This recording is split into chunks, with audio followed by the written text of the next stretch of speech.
So today we'll be reading the Srimad Bhagavatam, Canto 7, Chapter 10. So the verses, not all the verses in this chapter are related to the title, which says Prahlada, the best among the exalted devotees. Um, the reason is that it is so Yudhishthir Maharaj, so this is the conversation, this is a shell that happens outside of this this whole pastime of Narsimadev appearance, Lord Narsimadev appearance, is the conversation between Narada Muni and Yudhishthir. And after the like 47 or 48 or so verses, um, Narada Muni's conversation with Yudhishthira Maharaj continues, and then they go and talk about other things, um, like Maya Danava, who's a demon who's expert in building things. And then how he vanquishes Lord Shiva's reputation and stuff. This is not really particularly dealing with the subject matter of our whole theme that we have right now. So we will read up until let me tell you exactly,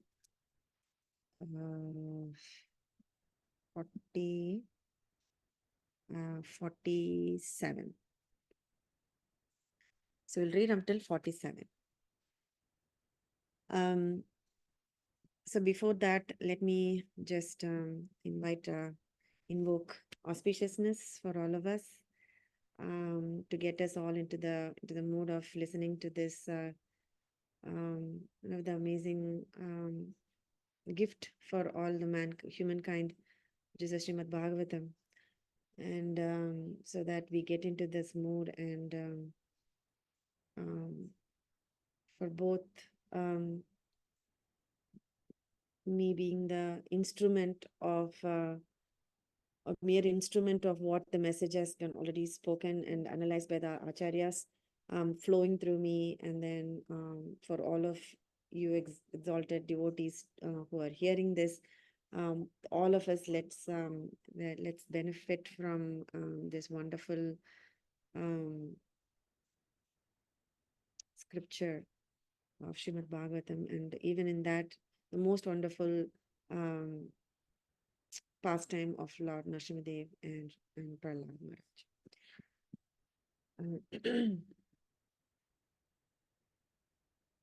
Om Ajnanatimirandasya Jnananjanashalakaya Chakshurunmilitam Yena Tasmai Shri Gurave Namaha.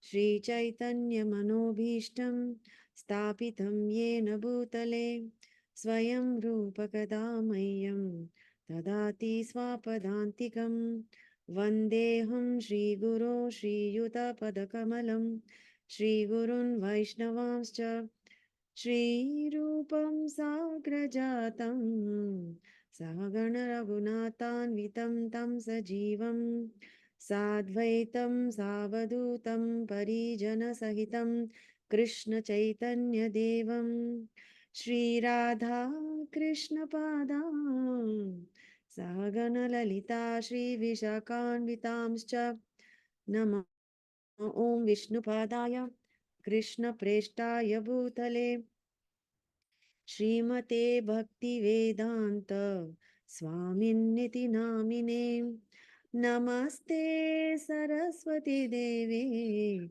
Gauravani Pracharine Nirvishesha Sunyavadi Paschatya Desatarine Jaya Shri Krishna Chaitanya Prabhu Nityananda Shri Advaita Gadadhara Srivasadi Gaura Bhakta Vrinda Hare Krishna Krishna Krishna Hare Hare Hare Rama Rama Rama Hare Hare Vancha kalpatarubhyascha kripa sindhubhya eva cha patitanam pavanebhyo वैष्णवेभ्यो नमो नमः। मुखं करोति वाचालं पङ्गुं लङ्घायते गिरिं यत्कृपातमहं वन्दे श्रीगुरुं दीनतारिणम्.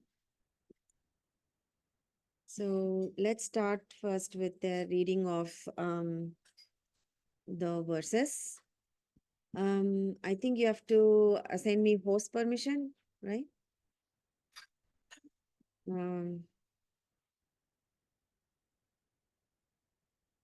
Yeah, he's giving me.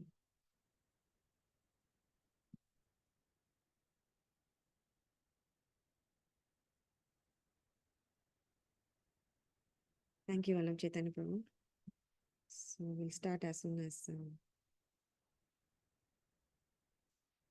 ready. Thank you.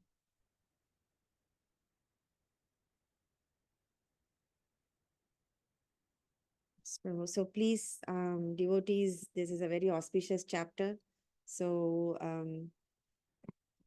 both by hearing and by reading and by narrating, everyone gets benefited. So if you all can participate in reading all these verses in this chapter up until 47. So I think we'll divide into 4 groups of 10 verses each. So Vallabh Chaitanya Prabhu, please go ahead and start the first 10 verses. Hare Krishna. Hare Krishna. Mataji, should I read the translation only, or do I need to read the text as well? I think we've been reading translation, right? Okay. I'm not sure. I'm just asking the question. I guess I get lost in the. So Actually, we have been reading the translations only. Only okay. Let me Yeah. remove the verse text then, and so we can just read the. Okay. Yes. Okay. Go ahead. Thank you. Text one. The saint Narad Muni continued. Although Prahlad Maharaj was only a boy when he heard the benedictions offered by Lord Nrsingadev, he considered them impediments on the path of devotional service. Thus he smiled very mildly and spoke as follows. Prahlad Maharaj said, "My dear Lord, O Supreme Personality of Godhead, because I was born in an atheistic family, I am naturally attached to material enjoyment. Therefore, kindly do not tempt me with these illusions. I am very much afraid of material conditions and I desire to be liberated from materialistic life. It is for this reason that I have taken shelter of your lotus feet. O my worshipable Lord, because the seed of lusty desires, which is the root cause of material existence, is within the core of everyone's heart. You have sent me to this material world to exhibit the symptoms of a pure devotee. Otherwise, O my Lord, O Supreme Instructor of the entire world, you are so kind to your devotee that you could not induce him to do something unbeneficial for him. On the other hand, one who desires some material benefit in exchange for devotional service cannot be your pure devotee. Indeed, he is no better than a merchant who wants profit in exchange for service. A servant who desires material profits from his master is certainly not a qualified servant or pure devotee. Similarly, a master who bestows benedictions upon his servant because of a desire to maintain a prestigious position as master is also not a pure master. O my Lord, I am your unmotivated servant, and you are my eternal master. There is no need of our being anything other than master and servant. You are naturally my master, and I am naturally your servant. We have no other relationship. O my Lord, best of the givers of benediction, If you at all want to bestow a desirable benediction upon me, then I pray from your lordship that within the core of my heart there be no material desires. O my Lord, because of lusty desires from the very beginning of one's birth, the functions of one's senses, mind, life, body, religion, patience, intelligence, shyness, opulence, strength, memory, and truthfulness are vanquished. O my Lord, when a human being is able to give up all the material desires in his mind, he becomes eligible to possess wealth and opulence like yours. O my Lord, full of six opulences, O Supreme Person, O Supreme Soul, killer of all miseries, O Supreme Person in the form of a wonderful lion and man, let me offer my respectful obeisances unto you. Should I continue, Mataji? Does anybody else want to read? Otherwise, you can continue. Just Okay, Mataji. 10 seconds, let's see. Yeah. Leka's hand is up. Yes, Leka, please. Okay, Mataji. Thank you, Manu. Hare Krishna. Text 11. The Supreme Personality of Godhead said, My dear Prahlad, a devotee like you never desires any kind of material opulences, either in this life or in the next. Nonetheless, I order you to enjoy the opulences of the demons in this material world, acting as their king until the end of the duration of time occupied by Manu. It does not matter that you are in the material world. You should always continuously hear the instructions and messages given by me and always be absorbed in the thought of me. For I am the super soul existing in the core of everyone's heart. Therefore, give up fruitive activities and worship me.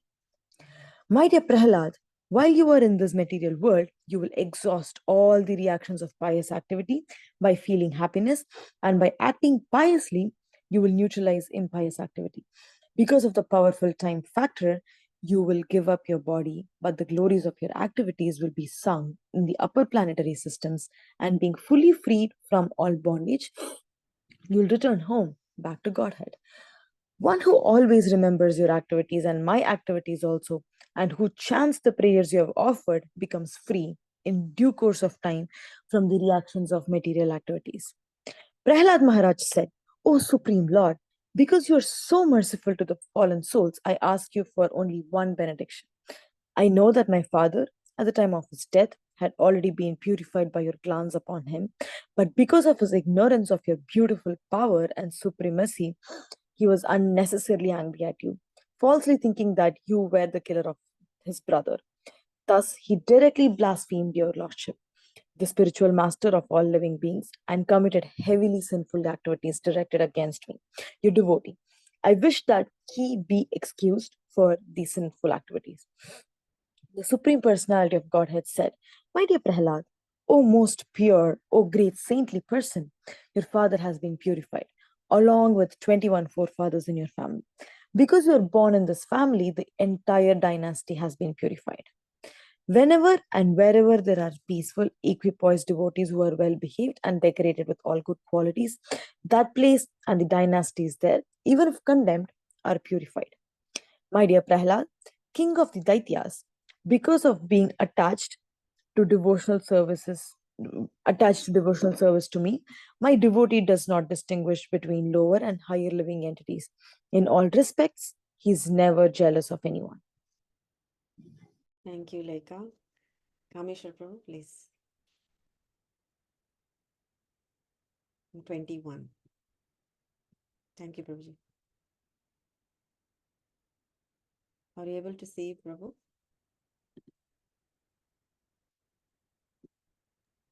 Yes, Mataji, actually. Sure. Hare Krishna. Great.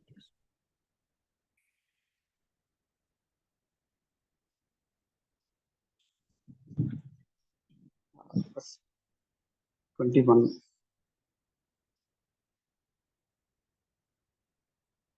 Those who follow your example will naturally become my pure devotees. You are the best example of my devotee, and others should follow in your footsteps. My dear child, your father has already been purified just by the touch of my body at the time of his death.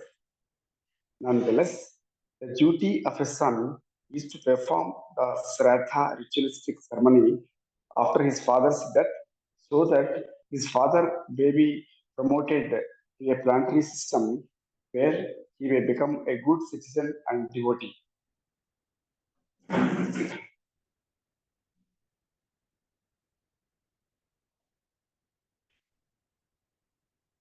After performing the ritualistic ceremonies like charge of your father's kingdom, after performing the ritualistic ceremonies, take charge of your father's kingdom. Sit upon the throne and do not be disturbed by materialistic activities. Please keep your mind fixed upon me without transgressing the injunctions of Vedas. As a matter of formality, you may perform your particular duties. Sri Narada Muni continued. Thus, as the Supreme Personality of Godhead ordered, Prahlad Maharaja performed the ritualistic ceremonies for his father, O King Yudhishthira. He was then enthroned in the kingdom of Hiranyakasipu as directed by the Brahmanas.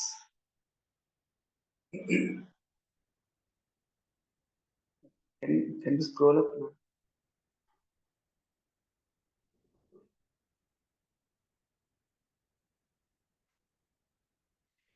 Lord Brahma, surrounded by the other demigods, was bright faced because the Lord was pleased.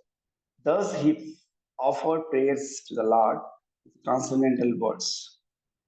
Lord Brahma said, O Supreme Lord of all lords, proprietor of the entire universe, O benefactor of all living entities, O original person, Adipurusha, because of our good fortune, we have now killed the sinful demon who was giving trouble to the entire universe.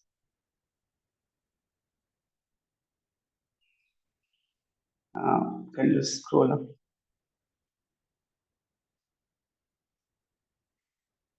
This demon, Hiranyakasipu, received from me the benediction that he would not be killed by any living being in my creation. With this assurance and with strength derived from austerities and mystic power, he became excessively proud and transgressed all the Vedic injunctions. By great fortune, Hiranyakasipu's son Prahlad Maharaja has now been released from death.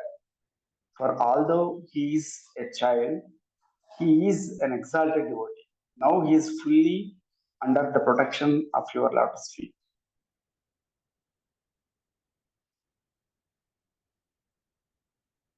My dear Lord, O Supreme Personality of Godhead, you are a supreme soul. If one meditates upon your transcendental body, you naturally protect him from all sources of fear, even the imminent danger of death.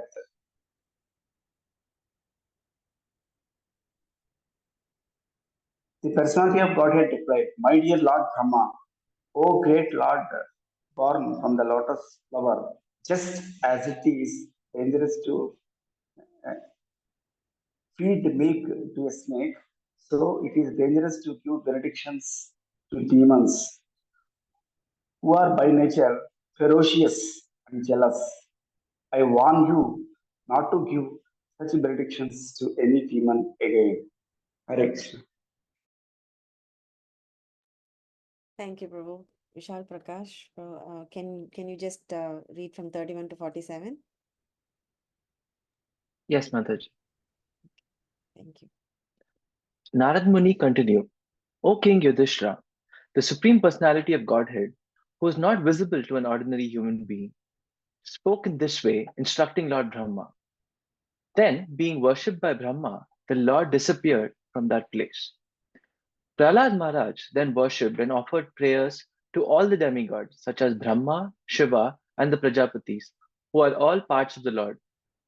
Thereafter, along with Shukracharya and other great saints, Lord Brahma, whose seat is on the lotus flower, made Prahlada the king of all the demons and giants in the universe. O King Yudhishthira, after all the demigods, headed by Lord Brahma, were properly worshipped by Prahlad Maharaj, they offered Prahlada their utmost benedictions and then returned to their respective abodes. Thus, the two associates of Lord Vishnu, who had become Hiranyaksha and Hiranyakashipu, the sons of Diti, were both killed. By illusion, they had thought that the Supreme Lord, who is situated in everyone's heart, was their enemy. Being cursed by the Brahmanas, the same two associates took birth again as Kumbhakarna and the 10-headed Ravana. These two Rakshasa were killed by Lord Ramachandra's extraordinary power. Pierced by the arrows of Lord Ramachandra, both Kumbhakarna and Ravana lay on the ground and left their bodies, fully absorbed in the thought of the Lord, just as they had in their previous birth, as Hiranyaksha and Hiranyakashipu. They both took birth again in human society as Shishupala and Dantavakra and continued in the same enmity towards the Lord. It is they who merged into the body of the Lord in your presence. Not only Shishupala and Dantavakra, but also many, many other kings who acted as enemies of Krishna attained salvation at the time of death. Because they had thought of the Lord, they received spiritual bodies and forms the same as his, just as worms captured by a black drone obtain the same type of body as the drone. By devotional service, pure devotees who incessantly think of the Supreme Personality of Godhead receive bodies similar to his. This is known as Sarupya Mukti.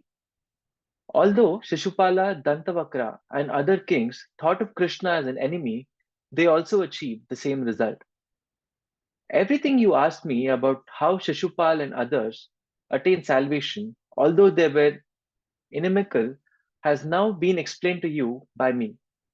In this narration about Krishna, the Supreme Personality of Godhead, various expansions or incarnations of the Lord have been described.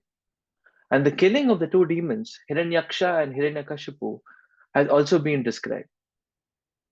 The narration describes the characteristics of the great and exalted devotee, Prahlad Maharaj, his staunch devotional service, his perfect knowledge, and his perfect detachment from material contamination. It also describes the Supreme Personality of Godhead as the cause of creation, maintenance, and annihilation. Prahlad Maharaj, in his prayers, has described the transcendental qualities of the Lord and has also described how the various abodes of the demigods and demons, regardless of how materially opulent, are destroyed by the mere direction of the Lord. The principles of religion by which one can actually understand the Supreme Personality of Godhead are called Bhagavata Dharma. In this narration, therefore, which deals with these principles, actual transcendence is properly described. One who hears and chants this narration about the omnipotence of the Supreme Personality of Godhead, Vishnu, is certainly liberated from the material bondage without fail. Prahlad Maharaj was the best among exalted devotees. Anyone who with great attention hears this narration concerning the activities of Prahlad Maharaj, the killing of Hiranyakashipu, and the activities of the Supreme Personality of Godhead, Narsimhadev, surely reaches the spiritual world where there is no anxiety. Hare Krishna. Thank you very much, all the readers. Thank you for reading with such devotion and slowly and steadily. You've all read nicely. Okay. So I just sorry.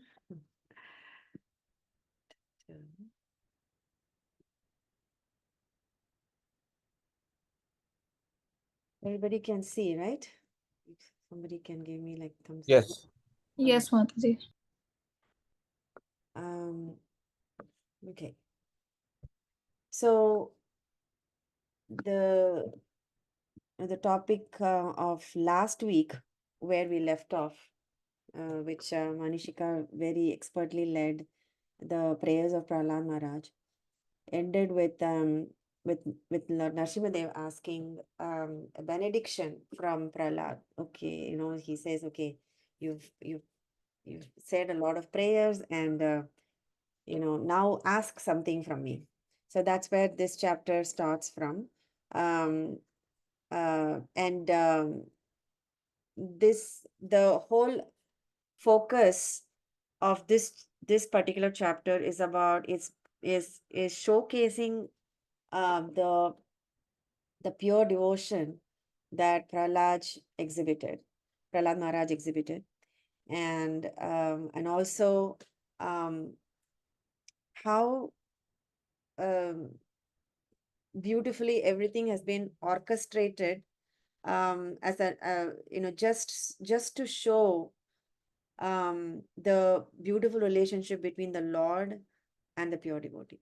So this is an excellent pastime that has a happy ending and a great culmination of the love, the relationship of love between the Lord and the pure devotee. So let's, this is just something that I did by listening to you know, many of the senior you know, devotees, and nothing of my own. So yeah, let's get into the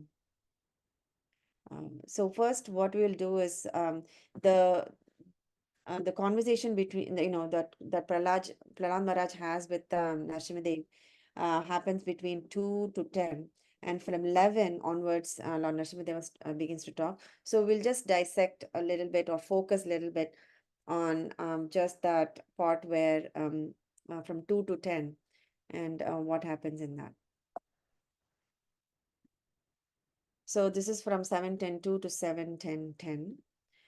So this is a conversation, just to paraphrase what has happened between Prahlad Maharaja and Lord Narasimhadev. Oh Lord, so Prahlad says, oh Lord, please don't tempt me. So this is the prelude, like the prelude is that the question that Lord Narasimhadeva asks is, anybody? What is the question that Lord Narasimhadeva asks, Prahlad? Any desires or any benedictions? Yes, yes. So what is your, you know, tell me your desire, or tell me something that I can do for you. I want to do something for you. Tell me one benediction that I can offer you with. Then Prahlad says, oh Lord, please don't tempt me. I'm born in a demoniac family. So my family is full of demoniacs, and even a little bit of, you know, I still have that blood in me. That's what he says.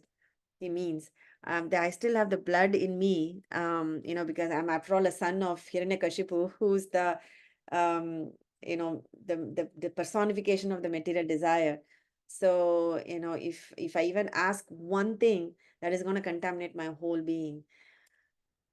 But the Lord says, but you're a pure devotee, O Prahlad. So this is just this doesn't happen in the conversation in the paragraphs, but it's just that our acharyas have interpreted it like that. So between these verses from 2 to 10, all are spoken by Prahlad. But our acharyas have interjected that these conversations that the Lord has, and then what Prahlad answers for that. So it's just an interesting conversation that happens. So if you understand what Lord you know, has in his heart, and then for which Prahlad Maharaj answers, then it's this pastime becomes even more sweeter. So Lord says, but you're a pure devotee, Prahlad. You're not a, you know, even though you have a father he was a demoniac, he was demon, but you are a pure devotee. For which Prahlad says, yes, I know, my Lord. You have sent me here to exhibit the symptoms of a pure devotee. But right now, I'm in this situation and I'm vulnerable. And you know, this is beautifully he's actually he knows, Prahlad Maharaja knows that he's been put in this situation by the Lord to exhibit the symptoms of a pure devotee, but still he's very much afraid that even a slight tinge of material desire that may arise in his heart may overpower him, and that he may become vulnerable. So imagine that, as exalted as a devotee as Prahlad, even for him, even if the material desires come, it's probably for for serving the Lord, maybe. But still, he doesn't even want that. He wants that pure, unadulterated, uncontaminated desire for the Lord and nothing else. And Lord says, "Do you think I will tempt you?" And Prahlad says, "You are kind to everyone. Even if a devotee gets tempted, you accommodate them." Like, if devotee, so they say that, you go to demigods, they can give you, it can satisfy all the material desires. But if you go to Krishna, both the material and spiritual desires get satisfied. So Krishna accommodates everybody. Etamam prapadyante, tamstateva bhajamyam. So as the people surrender unto Krishna, Krishna reciprocates with them accordingly. And so such a person who comes to you because of material desires, it's your kindness that you accommodate them. And Krishna doesn't say, okay, this is not my department. I only can offer pure devotional service. You go to this particular demigod or that particular demigod. He doesn't say that. Krishna embraces every single person because he's all loving, all powerful. Is the sweetness and greatness both combined at the same time. And and he is all inclusive. There's nothing that exists outside or that he cannot offer. And he says, Prahlad Maharaja says, "I just want to be your unmotivated devotee and you be my unconditional master." So this is beautiful. This is comes in the verse 6, where the relationship that Prahlad Maharaj wants is not that of anything else, because he's afraid. Let's see what he says later on in the very beautiful verse. Next one is the 7:10:7. It says, "If you want me to ask anything, then I ask that you remove all the material desires from my heart." This is what he's asking. Even the asking itself, like, okay, you ask me something, okay, it should not be like I didn't ask anything, because you are the Supreme Lord. You yourself are telling me to ask for a benediction. So I will ask this. He says, just remove all the material desires from my heart. And then he continues, if you want, yes, that we saw.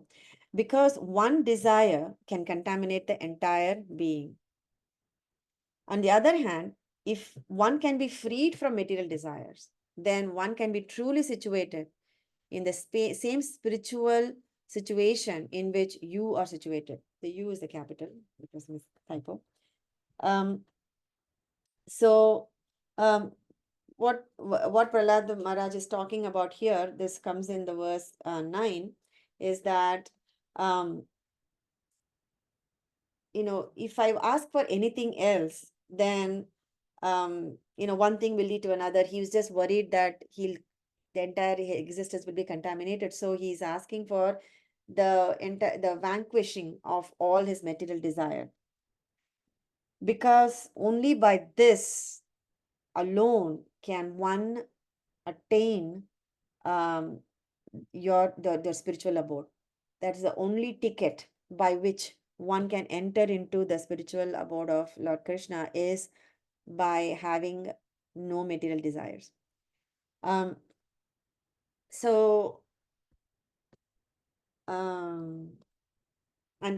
he says that, he also says, very important verse, that 7:10, is that I surrender to your plan and I will do whatever your will is.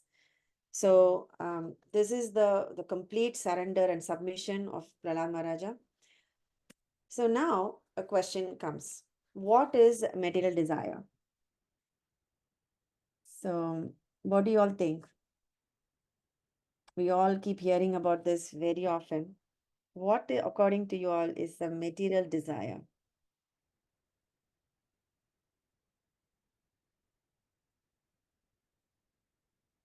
Yes, Krishnan Prabhu. Please.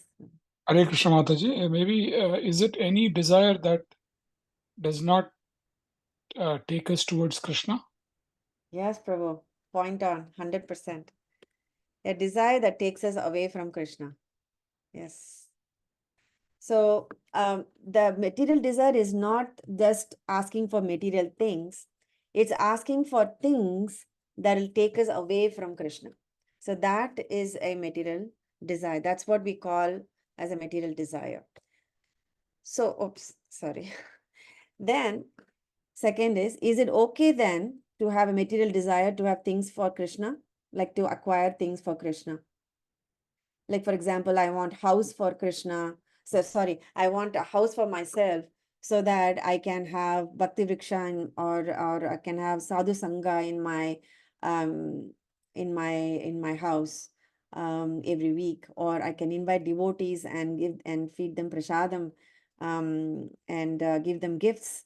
Um, so is it okay to have such a material desire? Because that is definitely taking us closer to Krishna. Is it okay to have such a desire? I think it is okay, it is okay to have those desires. Obviously, it comes with the question of how truly we are using it for service. But um, at the end of the day, we are all still in our own like spiritual progress. So wherever we have and whatever desires we have and whatever material qualifications we have, the ideal path is to dovetail that and keep progressing eventually. Okay. Is there any, I mean, it's not there in this question. It's a kind of a supplemental question based on what you said. So is there any pitfall in desiring things for Krishna? Yeah, in like it's like pure. So my I think my understanding would be so even for me, like whatever material, like I want a nice car and I want to use it for delivering prasad or books, but I also want to like go on like huge trips. So there is always this like selfish motive that I have. Although I want to use it for Krishna's service, I want to like enjoy it as well. So that is the pitfall in itself. Yes. And it's very easy once we get very comfortable and start enjoying it, unless we are very careful with our sadhana, it's very easy to like navigate the other way away from Yeah. Krishna. Yes. Anybody else? It's a great answer, Lekha. Thank you, Mataji. Anybody else have any thoughts on is it okay to have, and also what are the pitfalls if it is okay to have?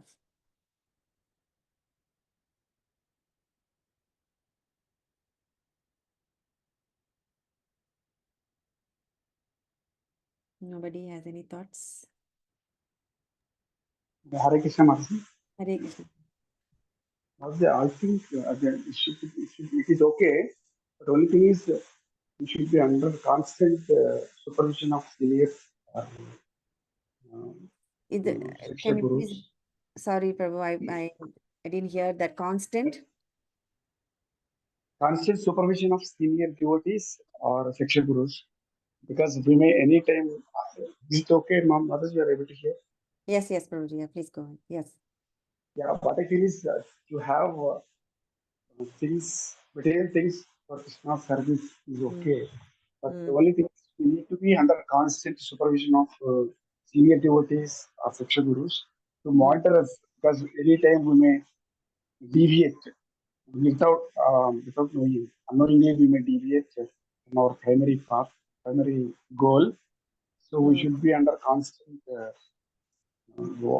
supervision of from senior devotees. Yes, Prabhu, great answer. Actually, it's like somebody who we can who can watch over us, or we can look up to guide us in every situation or path. And so from the outset of things, and we should also be in a situation where we can the state of mind. So outwardly it may all look like, okay, we are we are hosting a lot of devotees, and we have programs every week, and all that. So outwardly it may look like it's okay, right? So okay, we have a house, and then we are constantly serving Krishna. But majority of the time it's also what is going on in our mind. So outwardly also the senior devotees may think, yeah, you're doing good, you're having a car, and pretty much you're actually picking up all the devotees from the airport and dropping them off, and whenever you go on vacation, you give up the car and to all the devotees for their use, and you're selflessly serving everybody. So all of this seem like it. So I'm just going to just say it. So it's definitely better than the material desire that takes us away from Krishna, which we saw in the first one. But the desire for Krishna must be stronger than the desire to have things for Krishna. So every time we check, we have to just make a check. Definitely running it by senior devotees, definitely yes. But outwardly they may also approve it, because they may also see that yes, we are constantly doing things for Krishna, so please go ahead and do it.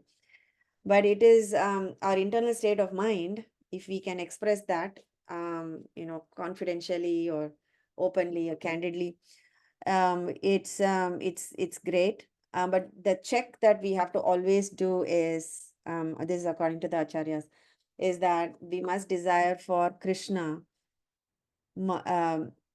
than to desire to have things for Krishna. Anybody has any comment on this?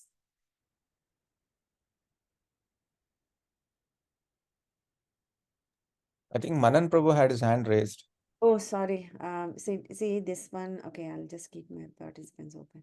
Manan Prabhu, please go ahead.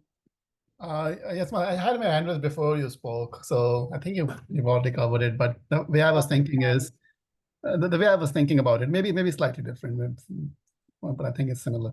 The way I was thinking about this is that even if one wants it only for Krishna, right? Even if I don't want to enjoy things, and it's only for Krishna service, I think it's still risky to have material facilities, because one may get tempted at the time of procuring them, or at the time of possessing them. One may not have the desires, but there's always a risk that I may get tempted. So one has to be really in a very, high degree of consciousness, very compassionate mode, that he really wants to take that risk for the welfare of others, to take on facilities so that he can reach out to others and serve others. But on a personal level, it seems it's always a risk to have facilities. It's much safer to be in an impoverished condition than in an opulent condition for one's devotion. That's what I was thinking, especially based on what Prahlad Maharaj is expressing here.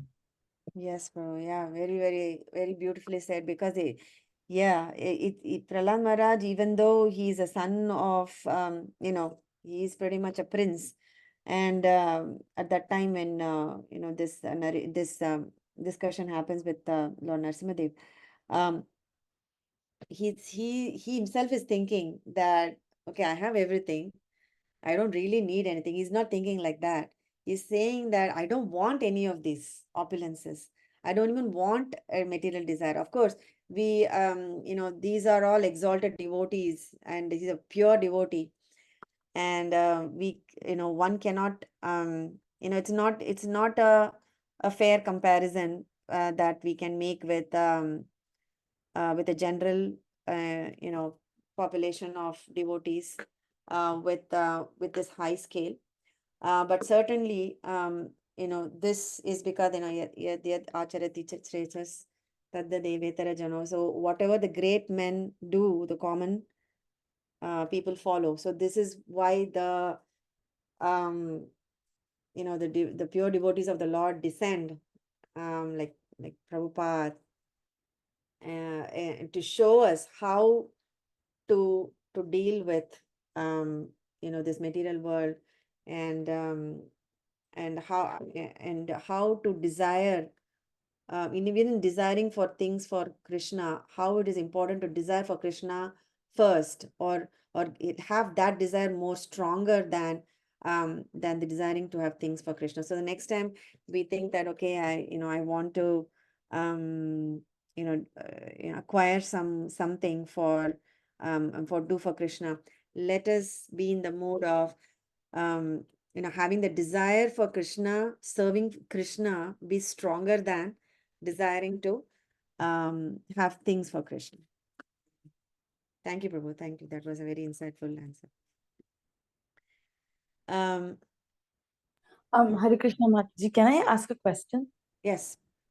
Yeah, well, so I was just reflecting on this point, and I was just wondering whether like what if sometimes those desires are very much the service that we need in order to serve Krishna. Like, for example, if we take Pandavas, there has been some instances where like they have like even the fight for kingdom and all that, right? Like if in case they were like, okay, like all I need is just Krishna, then Kunti Rani, Queen Kunti and all the Pandavas, they could have just taken the Vanavas, extended their Vanavas for the rest of their life, and they could have gone. But instead, they did choose kingdom, and they did choose to fight, and that was their service to Krishna to establish dharma. Like Krishna used them as a tool. So how do we understand this? So how do we understand how to navigate our material desires? I'm just thinking of whether zero material desires is better, or sometimes possessing those material desires are the very core essence of what our seva is. Okay, so this doesn't mean that we live like a pauper, right? And and deny everything that comes, and then the thing is that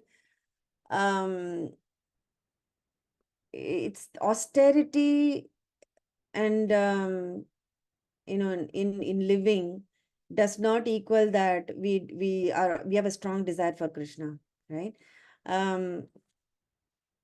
So Gautama Prabhu always mentions that if you have to raise up and pray to Lord, we have to stand on a comfortable platform. Both feet should be grounded, earthed, right? Only then we can raise up comfortably. So, and reach out to Krishna. So which means what? Which means that we need to have and everybody's comfort is different, right? Your comfort level could be different than mine. And so definitely that's not what we are saying. It's that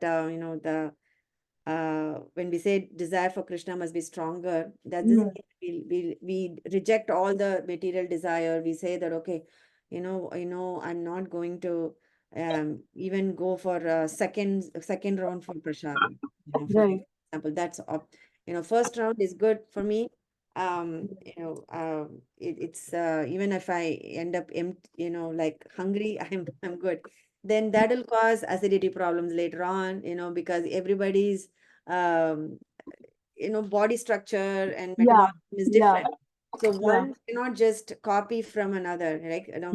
Yes, that happened, definitely Krishna used Pandavas as a means to establish the religion was at its peak at that time.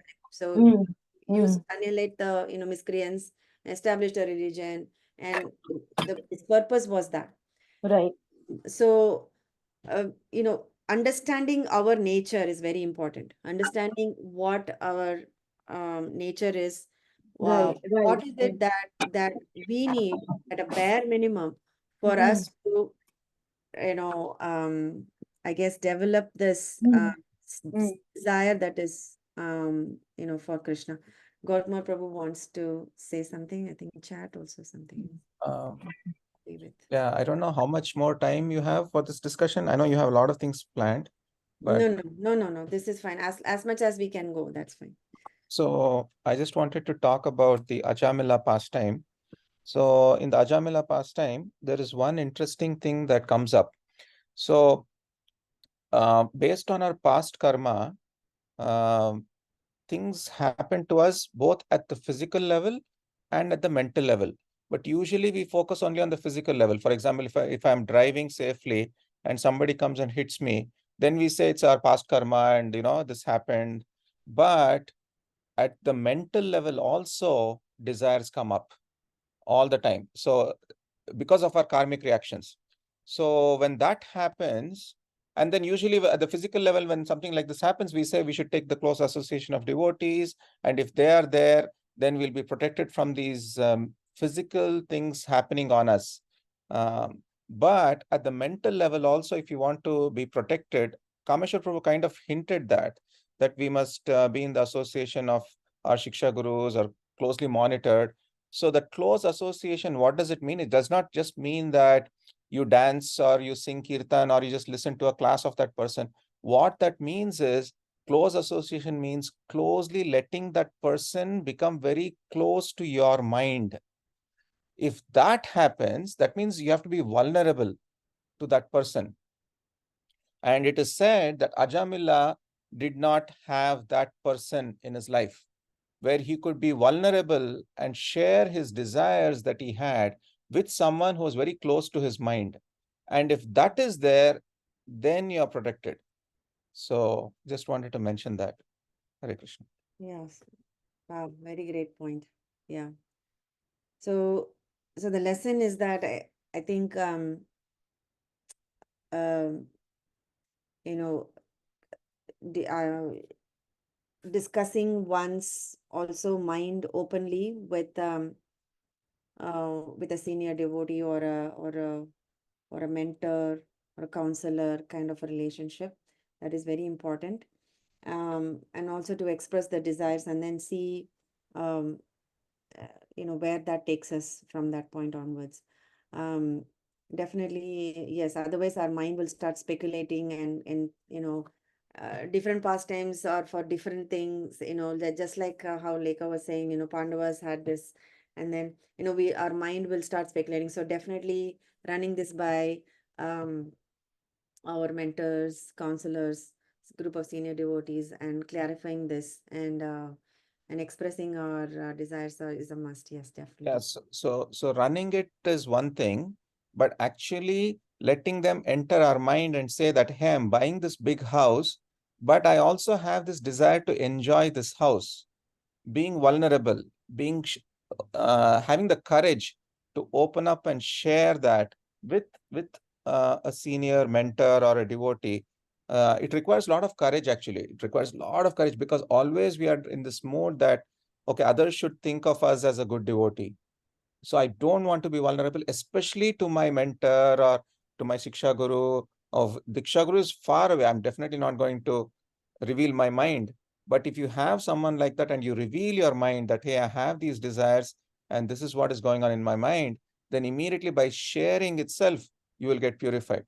So that's what I was hinting. So close association means sharing, bringing that person close to your mind. Hare Krishna. Sorry, I took too much time. Yeah, great point. Krishnan Prabhu. Hare Krishna Mataji, Hare Krishna Gautama Prabhu, and I think that makes sense. That we do it, but we also have to be careful in the sense that just as we have the tendency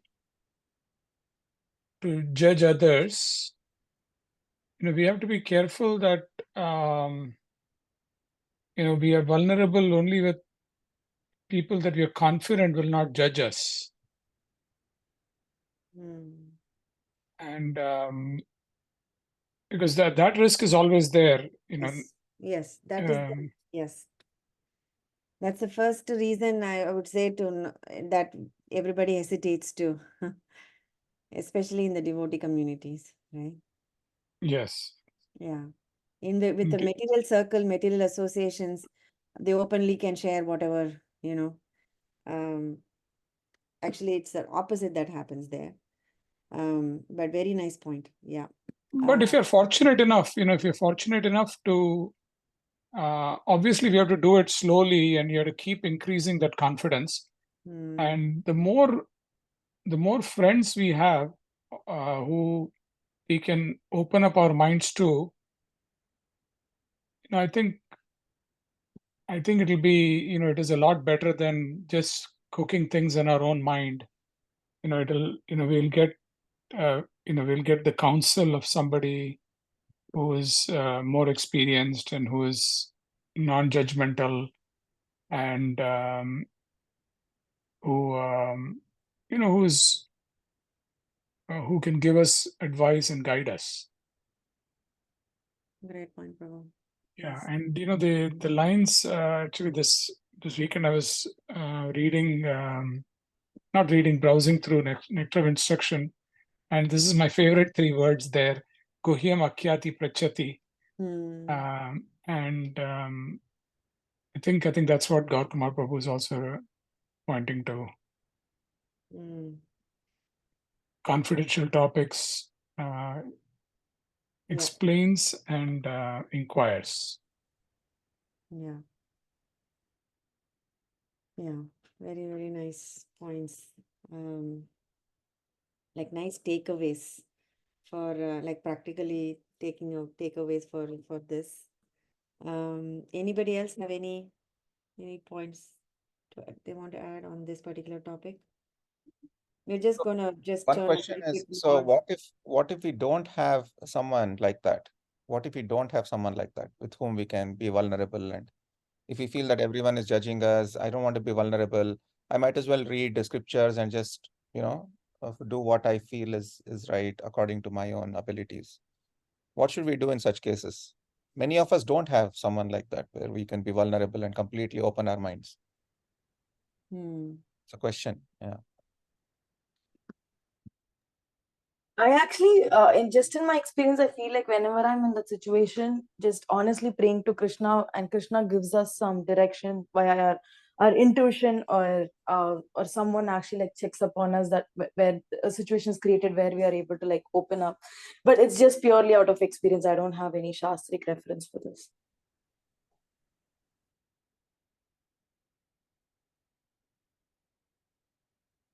Yeah, definitely. Prayer works. Yes, Leka. The more we are, see, Krishna will send us someone to guide us, to help us at the right time, at the right place. That's Prabhu Krishna Prabhu, you are saying something. Yeah, I also wanted to share a similar thought, that just from my experience, in the beginning, when we are vulnerable, obviously you have to test the waters, and it's like putting a toe into the water, but just to test how cold it is or how hot it is. So you have to test it, and if you're sincere about it, and if you sincerely ask Krishna that, please help me find somebody who I can share my heart with, I think, in the last 3 or 4 months, I've had, a couple of occasions where of course, it has not been a complete revelation of my, I've not been revealing my heart entirely, but certain select topics, which I felt, that most other people will not understand. I was pleasantly surprised when as soon as I shared, the other person also shared their challenges, and then we could take it further.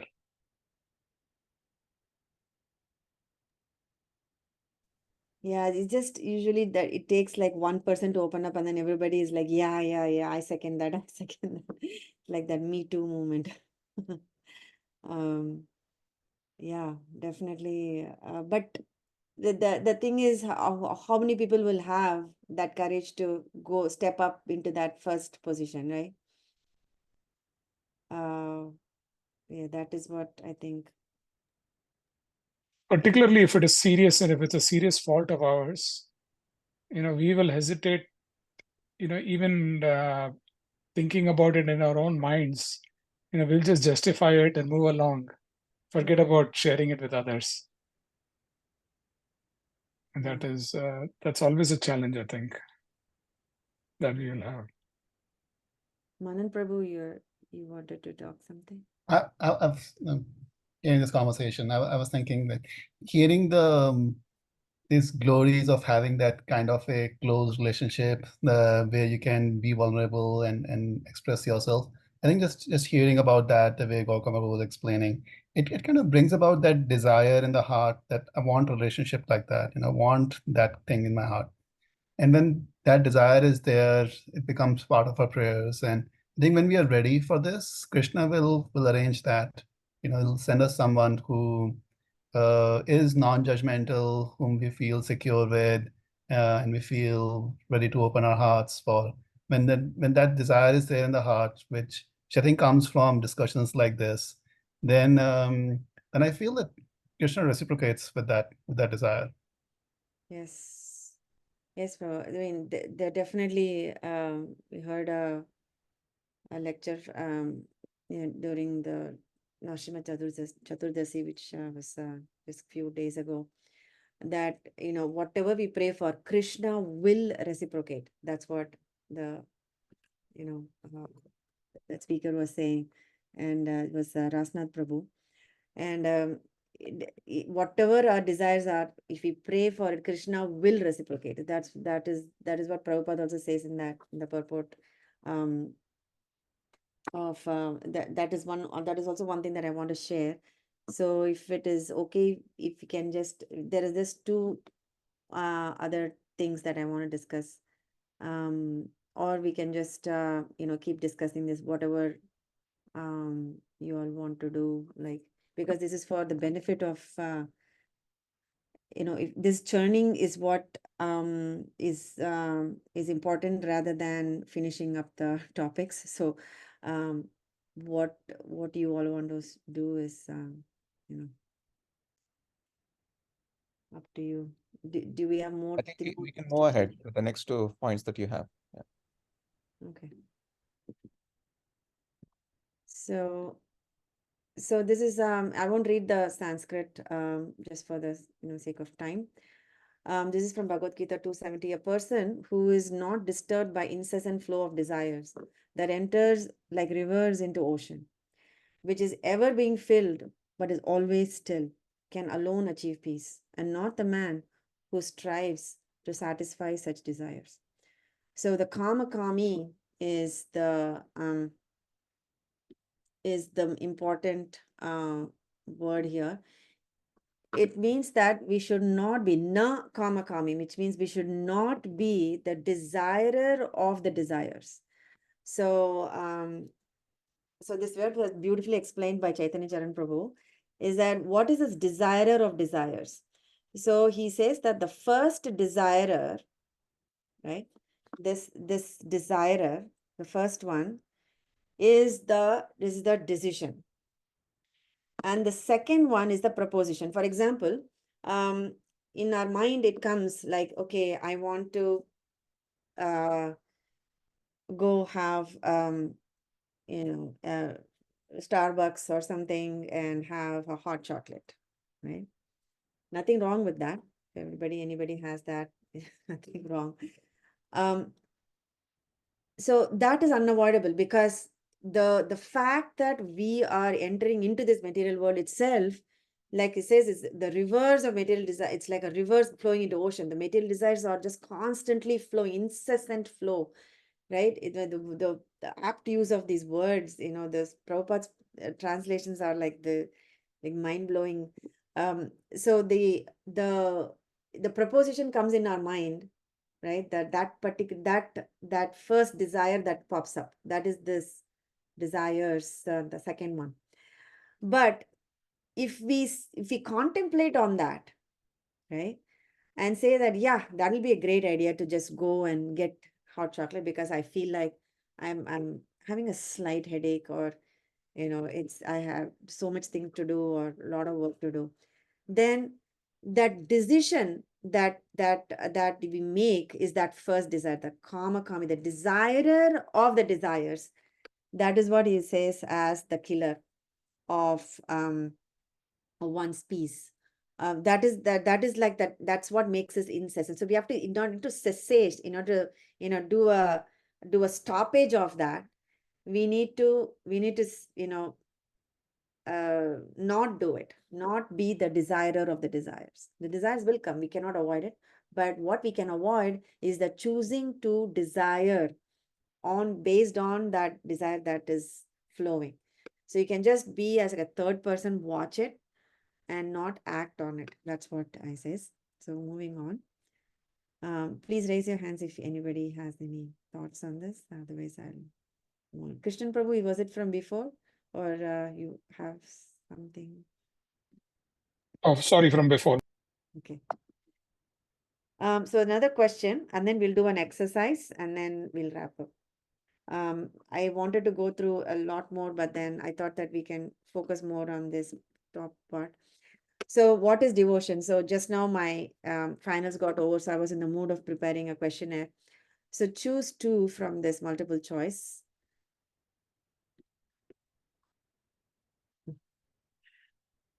What do you think? What is devotion? One that gives happiness, satisfaction, ambition, that does ambition, ambitious, or aspirations?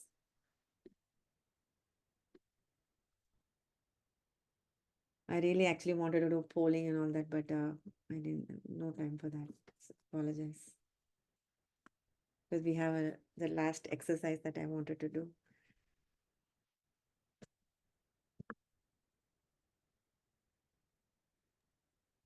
You want us to type the answer, or do you Yeah. want to unmute Yeah. it? Or- Yeah, whichever. I'm just open format. Okay, so everybody is typing their answers. So Lekha Mataji says B and D, satisfaction and aspiration. Others?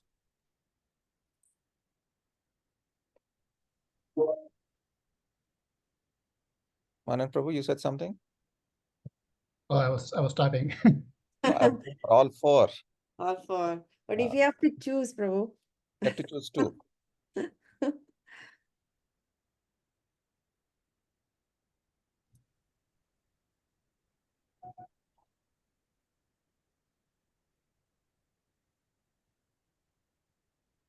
Okay. Nupur says happiness and ambition. Krishnan Prabhu A, says B. happiness and satisfaction. Okay. Samaksh says A. Samaksh Prabhu says A. Vallabh Chaitanya Prabhu and Manishika say B and C, satisfaction and ambition. Samaksh Okay. Prabhu says happiness. Manan Prabhu says C and D then. So ambition and aspiration. Vallabh Chaitanya Prabhu and Manishika Mataji say satisfaction and ambition. Okay. Okay. Ready to dive deep? All yes. So B and D, satisfaction and aspiration. So aspiration is, yes, it's so the happiness and ambition are kind of derivatives of these main two things. From satisfaction, happiness comes, and then when we are when we have kind of aspiration and ambition is like more, one follows the other.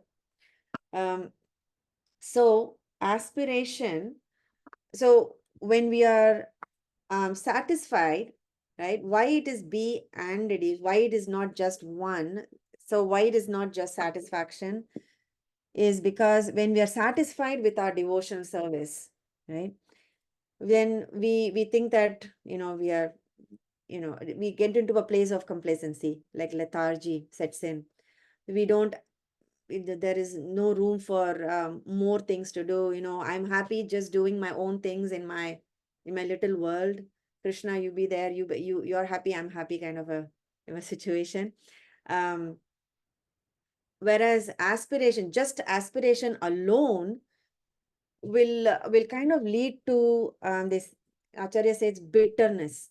So because once we keep on aspiring, okay, I want to do this, I want to do more, I want to do more, I want to do more for Krishna, I want to do more for Krishna, I want to, fully fill my day with Krishna's activities, which is a good thing to aspire for, fill our day and lots of seva and just constantly just churning out seva one after another. But if there is no satisfaction that comes, then that will lead to bitterness, which means that, okay, I'm doing so much seva, but nobody else is appreciating me, or nobody else is cooperating with me. There's so much work to do. I need to tell people, everybody to share, because I cannot do this. So the combination of satisfaction and aspiration is what will lead to a happy devotional service. In Krishna says that in devotional service has to be done happily. Sushukam kartum avyaram, right? Very happily, with a happy mood. So what is the point of doing something with with a grumpiness, or with bitterness, or with anger, or resentment, or any kind of such things? So the next the question is, sorry, I'm just going fast because we only have a minute. How do we attain satisfaction? Aspiration, we all know. So I'm not going to talk about that, but many people may have doubts about how to get satisfaction in a devotional service. Any thoughts?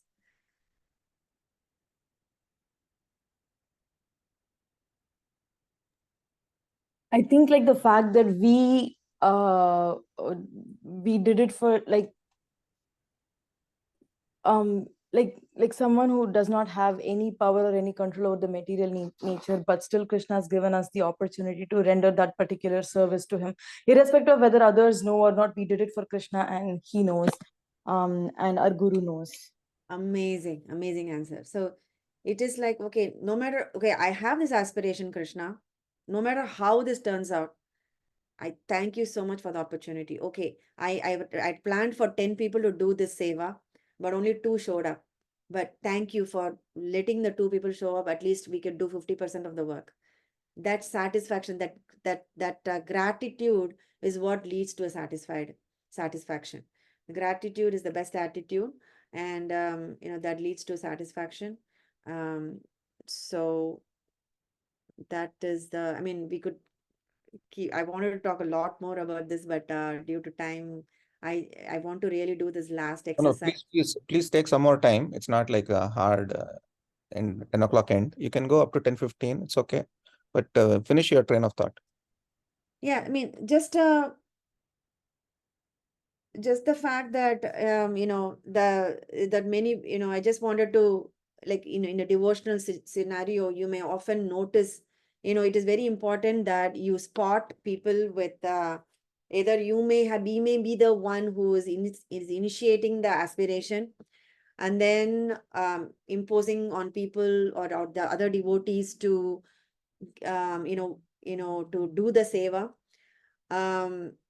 Or you may be on the receiving end, where somebody has the aspiration that is being imposed upon you to do it, and then you end up doing it, but then at the end, because of the some unpleasantness in that performing the seva, you end up being bitter. It is not that the aspiration is only for the people who have the ideas that they come up with.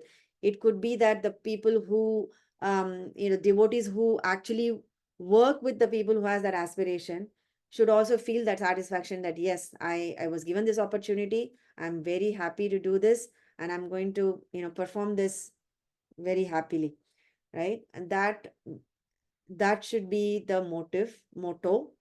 And when for also the person who is initiating that desire in the first place to do a grand celebration for Krishna, let's say, in a temple situation, and then they line up devotees to do that, whatever the thought process is, maybe getting a lot of things from purchasing items, or going and and in distributing books, whatever the tasks that needed to be done for that main aspiration to be to be complete or to be fulfilled, that should be done not out of like resentment and anger and stuff, but with a very humble mood to know that, okay, I've been given this this intelligence to come up with this idea. That is intelligence, the Krishna is behind that intelligence, and whatever I do must be for satisfaction for Krishna, must be for Krishna. So this is the thing that that's the difference between the desiring for Krishna and desiring for the things to do for Krishna. The things to do could also be this having a grand festival to be done, or let's do a Chapan Bhog for Jagannath, right? So these could be these could be the aspirations, and how we are doing this is, okay, if you are nicely engaging all the devotees and cooperatively making this happen, that's great. But if there is some resentment, like, okay, that's not what I wanted them to do, but I'm just going to yell at them and I'm going to scream at them, or this is then Krishna goes away from us, right? If we do that, Krishna goes away from us, and the whole point is lost. So that is what kind of I wanted to mention. So if anybody wants anything to add, they can do so.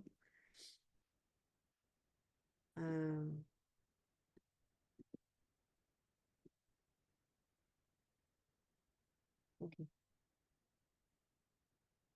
So we should it could be at a normal, like a very simplified level also. Like it could be at a day-to-day level also. This could not be like major festivals or Rath Yatra or Chappan Bhog and things like that, big aspirations. It could be at a very small level, doing Aarti every day for our lords in our temple, in our home temple. We have that, one person may have that aspiration, and may engage the other people in the family to do that seva. But that person who's initiating that must see to that everybody's cooperating. If there's not cooperation, then one must try to be do what would please Guru and Krishna. One must ask this question of what can I do to serve Krishna and Guru at this point? Okay, the things are not going as by my plan, so what should I do?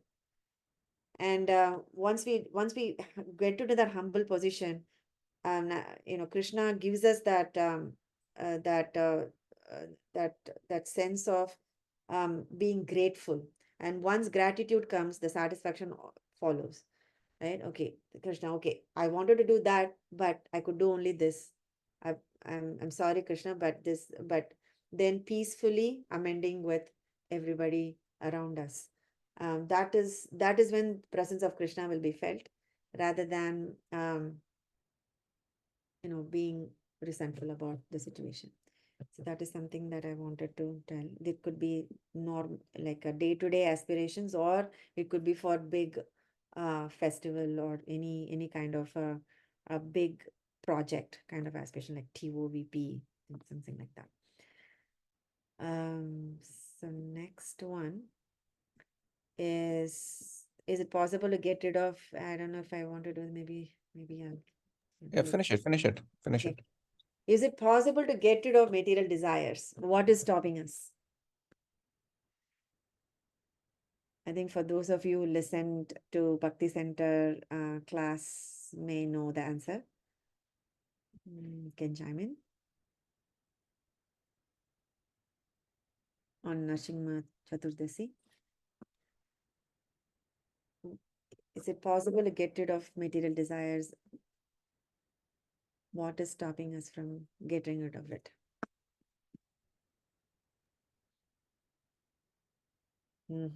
Yes. I didn't hear the Bhakti Center class, but based on the discussion we already had in this, I think Kaushik Prabhu was saying this earlier that, sorry, Kumar Prabhu, that there is this baggage that we're carrying. There is this physical karma, this karma also at a mental level. There are some proclivities and affinities that we may be carrying just based on our past engagements with the material world. And I think you were saying this earlier in that Purimanam verse, that the desires may come spontaneously. That's just our conditioning. But whether I'm a desirer of desires, whether I seek satisfaction from fulfillment of such desires, or am I seeking satisfaction in Krishna? That may be in our hands, but the material desires themselves, I don't think we can stop that itself on our own. It seems like that.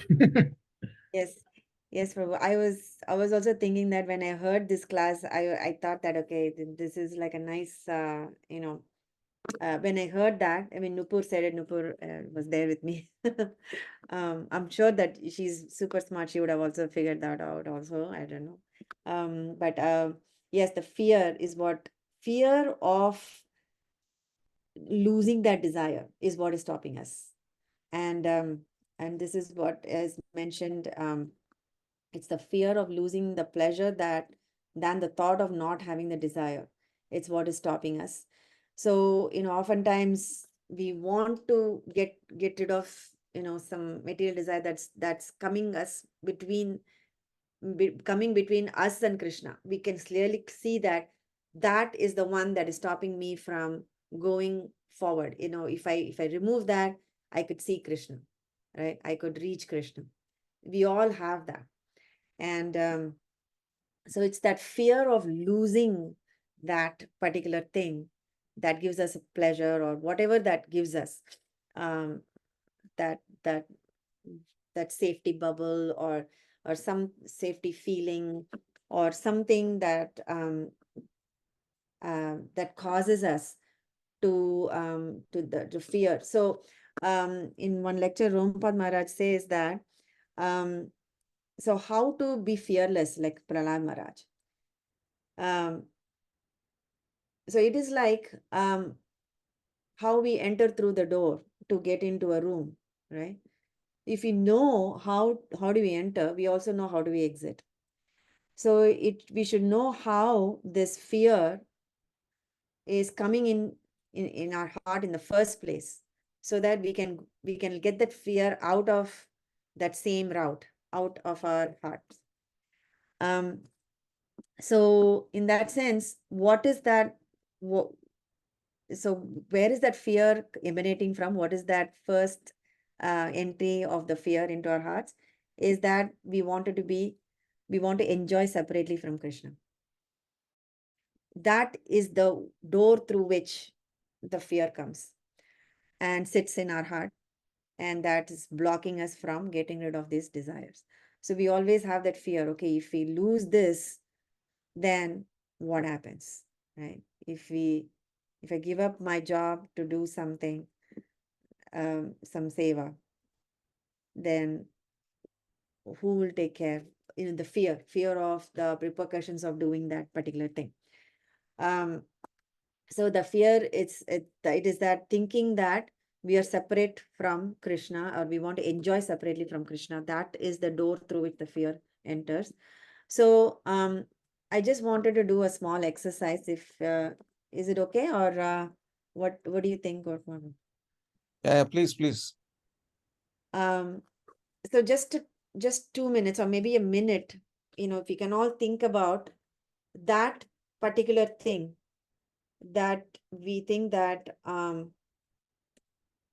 think of one material desire that we would like to get rid of for Krishna. Choose a simple one, not like a big thing, because we are going to, the next thing is to, offer a very special prayer for that. So choose a very simple one. For example, I was just typing it up and I ran out of time. I'm sorry. So for example, desire to enjoy something like, have maybe, extra serving of sweets at a, we always there is a one plate of prasad that gets served for us. Maybe we wanted extra something that we always want to go and get. We all went to Vrajdam over the weekend, some of us. And many of us got extra servings of that wonderful Mohan Tal Prasad.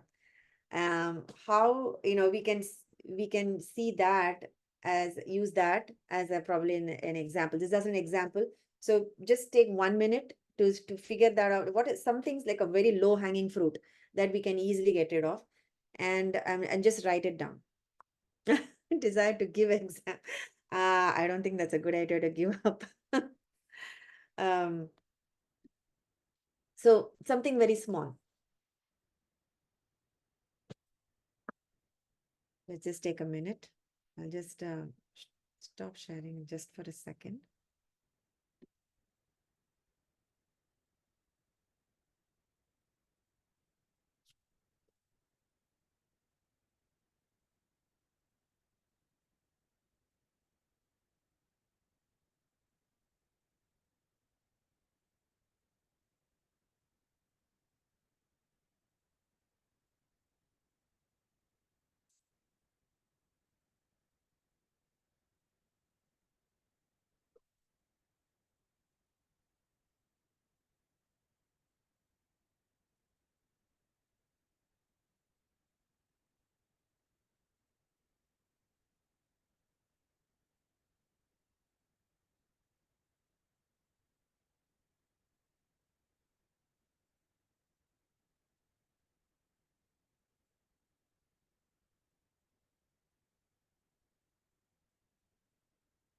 Maybe if you're all done with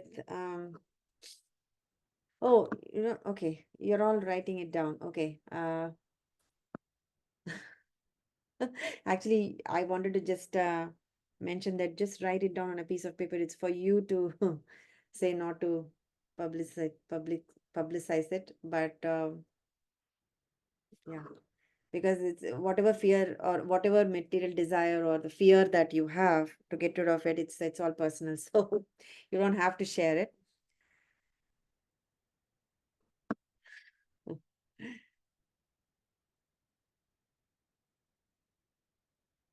Okay, so can we move on to the next part? Who does anybody need extra time?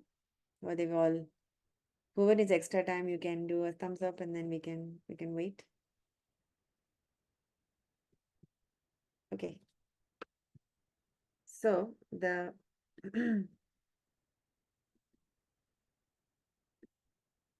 so okay, this is what we did. The next thing is what we'll do is we'll recite this prayer and then we will pray for this particular fear to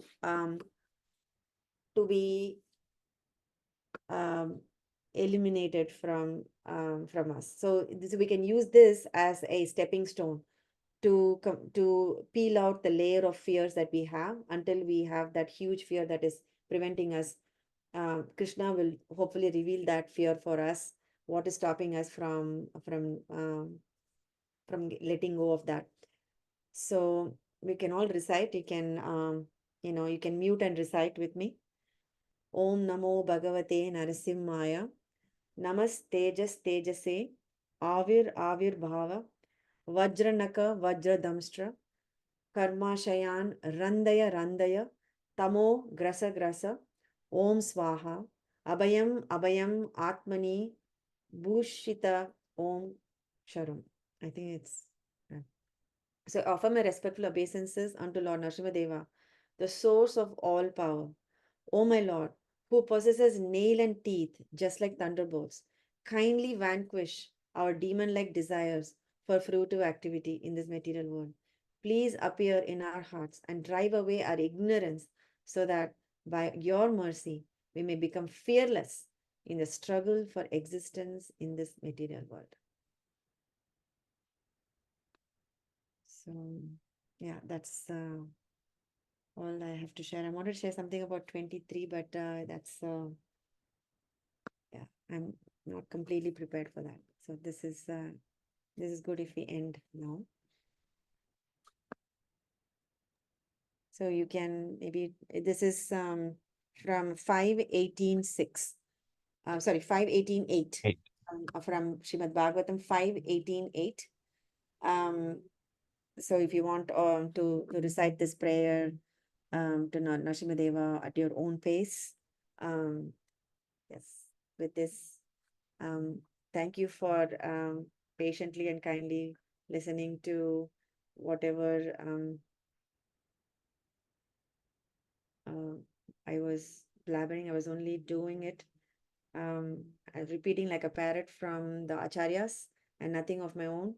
So yeah, thank you so much for listening. And So Nitya had just one day to prepare because yesterday night we came, and then with a very short time she prepared such an amazing class. Anybody wants to say anything? I actually wanted to kindly, please do not glorify me. I just, a person like me, I don't take glorifications well. So please, if you It's not your glorification, it's the glorification no. class of the acharyas. No, then you can Oh. glorify them separately. Lekha Mataji wants to say something. Because it gets into my head and I don't want to. Please, if you can kindly give me that benediction. Mataji, no, this is not like a glorification, but really just as a really strong encouragement that this was a very, very, very practical class. So I want to thank you for making it very practical and something that's like very relatable, something that I can think about every day. And most of the some of the instructions can be a huge leap in our devotional path. I personally work well with small iterations and improvements. So the way you presented the class today was very aligned with that. So thank you for that, and thank you for acharyas for speaking through you. Thank you. Can I go next, Prabhu? Yes, Prabhu, please. Very, very nice class, Mataji. I always like your slides. Even though you kept them simple this time, but they were very nice, and the questions, I think I like the way you put the conversation in in an easy to understand way, and also you put nice Q&A to make us think. So that was also very helpful. Thank you, Mataji. Thank you, Prabhu. Thank you for your contributions to this class. Yeah, it was very wonderful. Thank you very much, Mataji. Very nice class. Given this, especially the last sloka, that definitely whenever we get any useless material, teasers and all, we can recite this sloka to get rid of that desire. So this lifelong lesson, I have to keep it forever. It's very nice. You picked up this Bhagavatam only. So very nice, nicely presented. Very nice. Thank you very much. We need such classes many, many times so that we can recharge. Thank you very much. So if you all have time, please listen to the Bhakti Center class on Narasimha Chaturdasi by Rasnath Prabhuji. So he actually kind of dissects this whole, or he calls it unpack, very beautiful term, and I just use a very rough term called dissect. He unpacks this particular verse in a very beautiful way. It is a class on its own, and yes, I thank you so much for This class is there not in our group. yes, it is like about 4 to 6 hours of the whole Narasimha Chaturthi is recorded, but you can actually just forward to the part. It's only 30-minute class, I think, at the most 35-minute class. That's it. It is given in our group. It's a temple. Yeah, I will share that, Prabhu. I will share the link Yeah, at that's the time when Rasnath Prabhu Oh speaks. yes, that he can. Yeah, I'll share the Okay, time Prabhu. the timestamp. Yeah, so you can just click on it and you can listen. Okay, Prabhu. Great. Thank you, Prabhu. Yes. Thank you very much, Mataji. I'm inspired to try and join more frequently. Manan Prabhu, Hare Krishna. are Always you great available to to come for our yatra, New Vrindavan Yatra, I doubt it. When is that? August 29th? Oh, August 29. Maybe. I don't know. Have I don't we have 3 more spots left. know. Okay, I'll let you know. There is one Mataji coming from Seattle also. Really? Yes, yes. You and Ritesh know her. I don't know her, but Oh, okay. Okay. yes, yes. Well, I'm grateful for the class. It was very nice. I really like that point you quote about Prabhupada Maharaj, the door by which this desires enter. If I'm understanding this correctly, I'm going to rephrase this and please correct me because I think this is really valuable. It's when we leave Krishna, when we don't have that shelter of Krishna, we take shelter of this material desires, and that's the fear you're talking about, that we're therefore afraid to give them up because that's our shelter now. And if we see that shelter back from Krishna, we feel safe and secure there, then it's easy to give them up because then you're not afraid anymore. Yes, I mean the thing is that yeah, Maharaj was not very detailed in his explanation. He just said that and he left it. Right. I wish he had more commentary on that. So I was only interpreting to my limited knowledge. Yeah, all he said is that our desire to enjoy separately from Krishna. So that is all he said, and he moved on to another topic. I Um, see. so I interpret it as, sometimes we may want to taste prasad outside in a hotel or something, right? In a restaurant. That is enjoying separately from Krishna. They're not offering to Krishna and enjoying separately. So that is the one entry that we are letting the fear in. It just comes and sits in the heart without us even knowing. It is a very harmless thought process, right? That everybody does that, and then that's the entryway for that fear to just come and sit. So it's just as simple as that is what I was interpreting. So yeah, maybe we can ask Charan Prabhu to shed more light. I don't know. Thank you very much. Mataji, can I have one doubt, actually, one question? Sure, Prabhu, if I Ask can, you. I will. Mataji, actually, you said that the desire to have Krishna is always better than desire to have things for Krishna. So my question is, if we have a strong desire for Krishna, does it fulfill the desire for having things for Krishna, or is it not? Like, for example, Pandavas are serving Krishna. They have only one goal to please him. So automatically the other desires also will be fulfilled. Other desires in the sense related to Paramarthik Yes, Prabhu. dharma. Yes. So, So it is all encompassing. So think of it, I think of it like a concentric circles. So in the interior circle, we have this material desires that take away from Krishna, right? And then even that Krishna fulfills, definitely. okay, then. And then the outer circle is having material things so that we can use that as a like a yukta vairagya, like you can we can use like dovetail that all the things that we have in service of Krishna. And then third layer, outer circle, is the outermost, is that the having pure desire just to please Krishna, just for Krishna alone. And having that, a kind of, we will have all of the all encompassing, all inclusive. That is how I would Got it. yeah. It's a Thank you. progressive. That's what Chaitanya Charan Prabhu says, is progressive. So which means if you have the topmost one, it's inclusive. Because as long as we are living in this material body, we will be having some sort of vyavaharic karmas to fulfill. Yeah. So when once we have strong desire to have Krishna, so this. Yeah.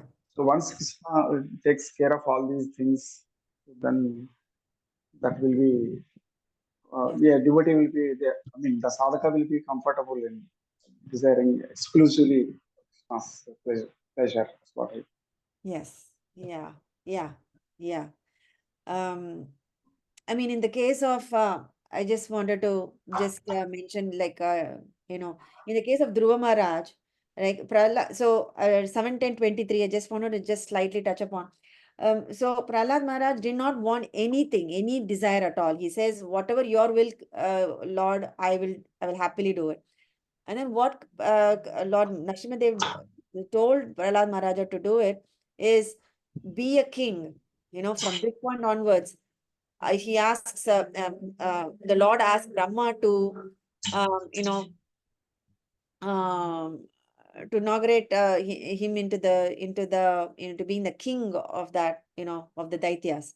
And so, and he says, you follow all the prescribed duties and you be the king, right? For as long as the one whole the number of so many years that a Manu, you know, the lifetime of a Manu. And so Prahlad did not want it, but then he got this huge benediction. In contrast, Dhruva Maharaj, he wanted a kingdom in the first place. But then when he realized that what he was asking for is just like a broken piece of glasses, he then only wanted Krishna. But then Krishna ultimately ended up giving him the throne also. I mean, the kingdom also. So I guess you know, it's like kind of if you desire for Krishna, Krishna will give above and beyond. Same case with you know I'm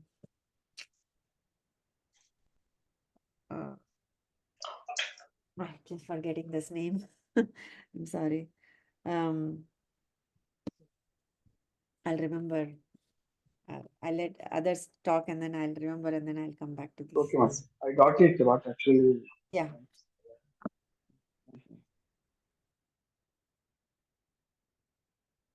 Thank you all.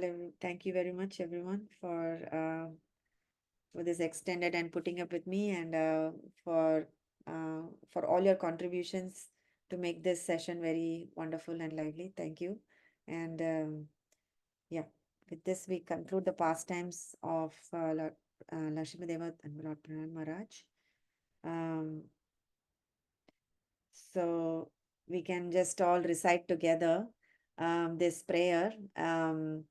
So it is said that if we pray this 21 times every day, that it's very beneficial. So just wanted to pray Shri Nrsimha, Jai Nrsimha, Jai Jai Jai Nrsimha. And so if you can, you know, if you whenever you want, whenever you have time, you can recite this mantra Sri Nrsimha, Jai Nrsimha, Jai Jai Jai Nrsimha. It brings in all auspiciousness, and of course it you know, there's so many benedictions that it also offers. But we can just pray, you know, not just for any benedictions. We don't have to pray just like Prahlad Maharaj. We can just pray just for the sake of the Lord. We can just offer this prayer. Anytime you're traveling in a bus or a train, just 21 times you can just count with your hands. 2 times 10 with your hands, and then extra 1, 21 times. And yeah, so that is something that we can just say this: Krishna, I'm doing this for you. I don't want anything from you, but I just feel like saying this prayer just for you. It doesn't take more than 3 minutes. Thank you very much. Hare Krishna.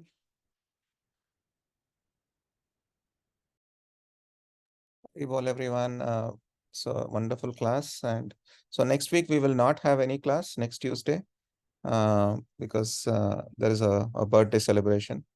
So after that, we will continue. I will post a poll, or I was thinking of Ambrish Maharaj and Durvas Muni past time. We can go in more detail. We'll see. Thank you, everyone. Vanchakalpatarubhyasya kripa sindhubhyo cha patitanam pavanebhyo vaishnavebhyo namo namaha. Ananta Koti Vaishnav Vrinda ki jai. Srila Prabhupada ki jai. Hare Krishna.